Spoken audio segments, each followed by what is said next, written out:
Mesdames et messieurs, merci de toujours prendre le rendez-vous de Focus Métier. Bonjour et bienvenue.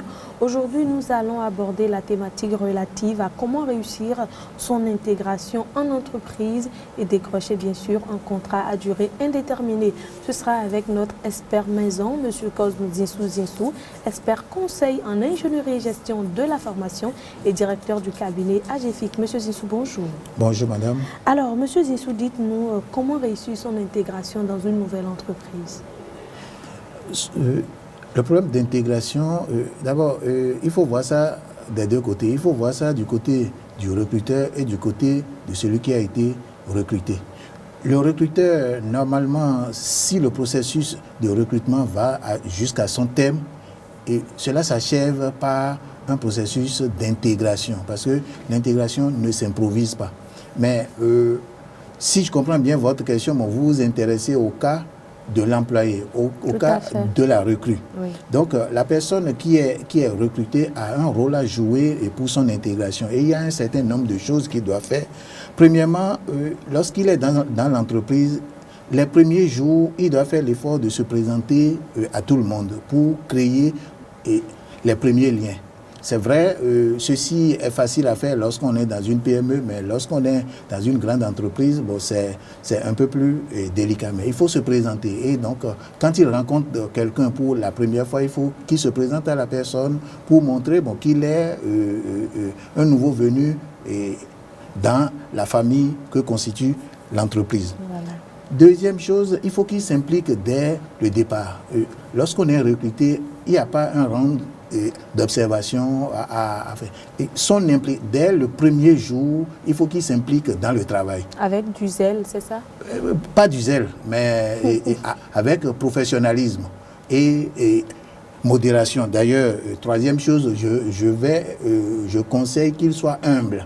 Il faut qu'il soit humble parce que ce qu'il a vu ailleurs ou ce qu'il a fait ailleurs, et les premiers jours, il peut constater que ça ne se passe pas de la même manière dans l'entreprise. Mais il ne lui appartient pas de commencer à critiquer. Encore que les premiers jours, il ne connaît pas, il voit seulement, mais il ne connaît pas encore le fond des choses. Donc, il lui faut être humble. Il faut apprendre à connaître l'entreprise. Parce que dans chaque entreprise, il y a les dits et les non-dits. Et les non-dits, il faut de la perspicacité pour pouvoir découvrir ces non-dits. Et si on veut évoluer dans l'entreprise, on a intérêt à repérer ces non-dits. Donc, il faut connaître l'entreprise. Il faut respecter les usages qu'il y a au sein de l'entreprise. Donc, qu'est-ce que les gens ont l'habitude de faire? Ce qui entre dans la culture de l'entreprise. Et ça, on ne vous le dira jamais assez. Mais il vous appartient également d'observer pour pouvoir découvrir ça et faire comme les autres. Il faut observer son environnement de travail. Là, on a parlé de l'entreprise en général, mais son entreprise, donc l'écosystème dans lequel on travaille. Alors, si on est dans un service, dans une direction, il faut observer particulièrement à ce niveau-là, parce qu'il faut voir qui travaille avec qui rencontre à qui s'entend avec qui ne s'entend pas avec qui. C'est des choses que, quand on est nouvellement arrivé, il faut faire attention pour voir ça, pour éviter de commettre certains impairs. Il faut se rendre rapidement opérationnel et autonome.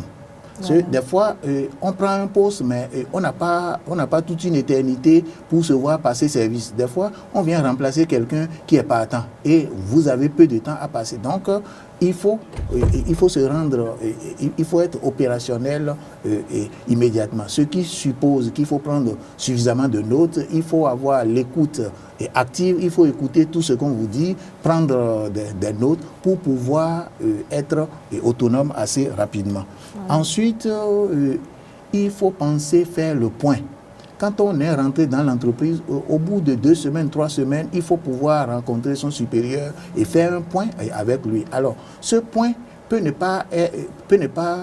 le supérieur peut ne pas attacher d'importance à ça, donc ne pas prendre l'initiative de ce point. Mais vous-même, pour montrer votre professionnalisme, après un certain temps, et ce temps-là, il ne faut pas que ça soit trop long, parce que ce point peut permettre de régler de procéder à un certain nombre de réglages qui vont favoriser la poursuite de votre intégration. Alors, M. Zinsou, vu que l'emploi est devenu une denrée plus ou moins rare aujourd'hui, beaucoup de gens estiment que c'est une chance que d'avoir un emploi. Alors, il faut faire tout pour le sauvegarder. Quel est votre avis donc sur les pots de vin qu'on offre aux supérieurs hiérarchiques dans le but de pouvoir décrocher un CDI?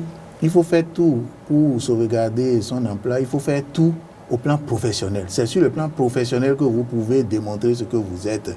Les jeunes dames qui arrivent en entreprise et qui pensent compter sur leur charme pour pouvoir gagner un poste, ce n'est pas durable, ce n'est pas, ce n'est pas conseillé. Et pot de vin, ce n'est pas non plus conseillé. D'abord, pot de vin, je ne suis pas sûr que vous soyez convaincu que celui à qui vous voulez offrir un pot de vin va l'accepter. Au cas où la personne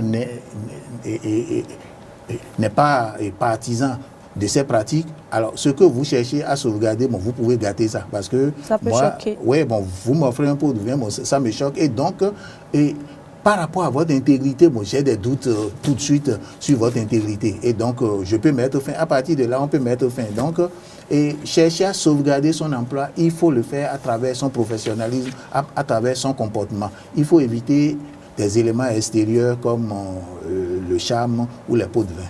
Alors, M. Zinsou, pour finir, que faire lorsqu'on ne se sent pas à l'aise dans l'entreprise? Est-ce qu'il faut accepter le CDI ou bien démissionner?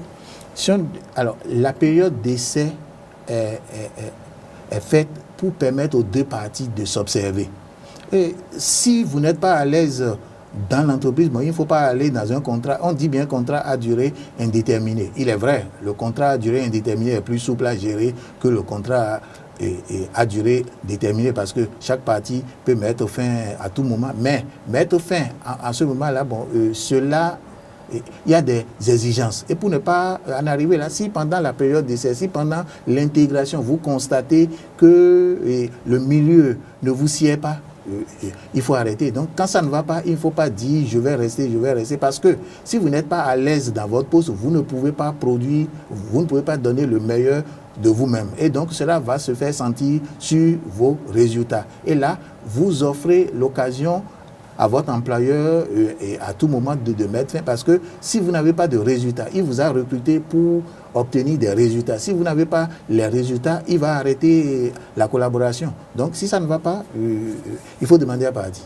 Merci, M. Cosmo Zinsou, pour tous ceux qui souhaiteraient avoir de plus amples explications et d'autres conseils par rapport à ce sujet. Priez contacter le cabinet AGEFIC. Merci pour votre attention. Au revoir.